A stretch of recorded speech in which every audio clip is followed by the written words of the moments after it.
we just watched the Thunder go up 3-1 over the Minnesota Timberwolves. They lead this now in the driver's seat. And again, we talked about this the other night. I said, if I put the losses for the Thunder for the rest of the postseason at 2.5, I'd take the under. Only need 5 more, 16-2 now on the postseason. That's good math. That's why I mean, and I put it, and they've lost 1, right? They lost game 3, but are they really going to lose 2 more games? They're going to win game 5. They're going to beat the crap out of the T-Wolves in game 5 to win this series. And is someone going to beat them, or the Knicks or Pacers going to beat them twice in the NBA Finals? Are you saying that Anthony Edwards is not going to show up for game 5 either? He barely showed up for the post-game press conference with the lack of accountability that he had for this game tonight. So we talked about Ant Edwards last hour, and again, spread's 8.5. Why did I pick the Thunder? Why did I say they're going to win? Because I know SGA is going to show up to every game and give you an MVP superstar-like performance, and that's what he's done so far this series. When his team needs him, he finds a way. Even if it's not his night, he finds a way. Gets the free throw line. A near triple-double tonight with 40 points. And Edwards disappears. He disappears a couple of times. I told you this before the series began. He disappears a couple of times a series where you say, we needed more out of you, right? Chris Finch, again, I keep going back to him. I keep hearing it in my head after the game 1 against the Nuggets when they asked about Edwards playing. He said, I don't know what to tell you. We need him to come in and set the tone and lead, right? He needs to have that kind of game. And when he was told about Chris Finch's comments, Edwards said, no, I didn't feel like I played bad. Offensively he wasn't there, but I played good defensively. Like, whoa, dude. You're the leader. You need to take some responsibility. Whether it's your fault or not, you're the best player on the team. You're the superstar. It's always I after a loss, right? It's I after a loss and we after a win. When you don't win, this is how it goes, right? You get all the credit when you win. You got to understand that when it comes, you got to take responsibility when you lose. Even if it's not all your fault, even if you don't believe it's all your fault, you say, I have to be better. This is what leaders and what big players do. So after tonight, his second real no-show, because he didn't get a lot of shots tonight. He had the 3rd most shots on the team. He had 2 shots in the first half, right? 2 shots in the first half and 13 for the game, right? This is not how you win, but it's the second in 4 games that he didn't show up for, and it's the second time of those games that they lost. Game 1 was there for them. They were leading at halftime, no show in the second half, the Thunder boat raced them. 2 shots in the first half, and the Thunder run away from them in the second half, and it's another pedestrian night for Edwards with 16, 6, and 4. Now, I wouldn't be so hard on the guy if it wasn't, hey, he's the next great player, and he seems very comfortable being anointed as the next great player in the NBA, and he's not. Because great players don't disappear like this or fail to affect the game as often as Edwards does. And tonight with 13 shots, I mean, really, McDaniels had more shots. Alexander Walker had more shots off the bench, right? DiVincenzo almost had as many shots as you. You need to be the guy. It's 2-1. You don't win this game, the series is over, man. And still, it was another night where he failed to lead and he failed to set the tone. So let's hear from Ant Edwards. In his post-game press conference at his chair in front of his locker, he was asked about the struggles of he and Julius Randle. Edwards were 16 points, Randle just 5 points in 28 minutes. And here's what Edwards had to say in response to that question. Did you guys struggle tonight? Definitely not the points I wanted to get, but I mean, they didn't really let me get too many shots off. They did a good job of that. Every time I had the ball, they showed me a major crowd. So just making the right play, getting off of it. And my guys hit shots tonight, so big shout out to them. So much of your best play up front to this point was big nights from you and Randall. And this, how did it kind of hit you for the fact that you guys both struggled at the same time tonight? I don't look at it like I struggled or he struggled. They had a good game plan, making us get off the ball. Especially for me, man, it was super in the gaps. I made the right play all night, so I don't really look at it like I struggled. I didn't get enough shots to say I struggled, so that might be how you guys look at it. But yeah, I didn't struggle at all. It's just I made the right play. Wow, I didn't struggle at all. I just made the right play. Let me check, because I think he had like 18 assists. Oh, no, he had 6. Wow, you talk about a guy that will just not take responsibility after a loss like this. Dude, this is basketball 101, man. But he only had 1 turnover, right? I don't... Oh, wait. six assists, 5 turnovers. I made the right play. I don't look at it as me and Julius struggled. You don't look at the fact that you scored 16 and didn't really affect the game offensively, and Julius Randle had 5. You didn't struggle. They did a good job not getting. So what you're saying is you're eminently stoppable. If the other team has a good game plan, they can stop me. Wow, man, that's not what a superstar says. That's not what happens to a superstar on the court. That is stunning to me. But that he won't say, no, I'm not going to look at it as we struggled. Like, dude. What do you think? What do you think goes on in the game? What world do you live in where you think this is a game that you played well in? That stuns me. I'm all for once the series is done, you then can tip your cap, talk about their all defense rankings and first team, second team. Here's some love and some flowers towards the feet of Lou Dort and whatever else. Have at it. But as the series is going on, you obviously didn't make all the right plays, right? Your assist-to-turnover ratio is basically 1-to-1. Now, maybe part of that, I got to go back and look. Did he got credit for a turnover at that last heave? I think so, yeah. So maybe it's, 6-4.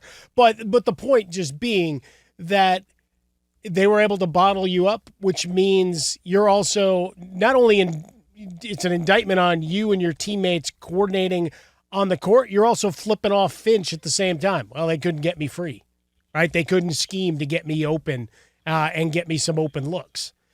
After hearing that, I can officially squash the face of the league.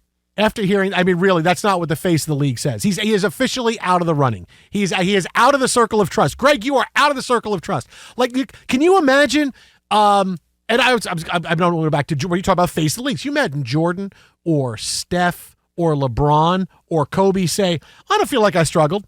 No. LeBron did, because he said all those other 10 guys didn't do anything. Well, LeBron would also give the rest of his stats. But I can't imagine, none of these guys would have said, yeah, I look at it as I didn't take enough shots to struggle. What? Okay, well, you need to take more shots. You're the best player on the team. That's kind of funny, right? I mean, I didn't struggle. I didn't take enough shots. I made the right play. I mean, that does invoke some of the LeBron lines. I mean, it's the right basketball play. I mean, go through. It's the right basketball play. So, I mean, he did take a little from that playbook, but basically saying you were able to be contained and bottled up to where you couldn't get a shot off. Sorry, it's a fail on 100 levels here. That is. While and the video to go with it is he just seems so unaffected by it. I don't mean you have to have your head in your hands but he's just kind of smiling like, hey, what are you going to do? Yeah, like, look, his body language, look, he's sitting at his locker in front of, answering questions, and he's answering the questions, right? He's not being rude to the reporters. He's answering the questions. He's looking them all in the eye when he's talking. He does this every night, right? This is how he does it. But I get that. So I'm not saying it's that, but the body language of, dude, this is the Western Conference Finals. You may never get here again. And it seems like, hey, it's no big deal. Right. You're down 3-1. This is not Summer League. You're down 3-1, and this is where your team wants to see you be pissed and say, hey, I gotta put us on my back. And we're gonna go out and make sure that this doesn't happen again in Game 5. But instead it's just a matter of fact, well, they did a good job on me. Whoa, really? Really? Because I remember Kobe Bryant saying, did a good job on me defensively. I couldn't do anything. I remember Kobe saying that all the time. Not. Yeah, right? I mean, who else is going to say that? But that's the thing, right? Like, I'm always loath to compare guys to the all-time greats, but that's where this conversation has gone with Anthony Edwards over the last 18 months. So we wrap it in when you mention guys like Jordan and Kobe and go down to LeBron and whomever else that you want to rope in, is he's been included into those conversations based on his 27 points per game, being a volume shooter, right? He's a 44% guy each year. It's not like he's maximizing. He's not living above the rim, all of that. Like, he's going to make and miss jump shots, but he's not taking any. No. Right? No. That passivity, like looking at the shot chart, normally we're sitting there and looking at it and trying to parse out, is that 3 attempts from that area? Is that 2? Like, here it's singular dots all over the place. For Julius Randle, there's a single empty circle for a couple of the quarters. Like, these are your leaders. These are the guys you're paying to be the leaders of your squad. They've gotten you to this point. Yeah. Take nothing away from Alexander Walker, DiVincenzo, who you're well and the world's well familiar with at this point. But those guys had to be exceptional to a whole other level tonight to keep you in the game. Alexander Walker had as many assists as Edwards did in his 29 minutes played. I mean, look, and it's not just as simple as Anthony Edwards needs to shoot the ball more, right? It's not that simple. It's, again, go back to what Chris Finch said, head coach of the T-Wolves, after the first game against the Nuggets. That was Miles Finch. He needs Miles Finch. Peaches are vulnerable, okay? Don't put me on hold. You got any more? Does Santa know you left Say the it shop? one more time. Okay. Say it to my face one more time. Look, man, I get... Is that he said, we need you to set the tone and lead, right? That's what he said. And the passivity that he has, he doesn't set the tone. He never set the tone tonight. Like SGA tries to set the tone. If my shot's not falling, I will find a way to set the tone. And he does.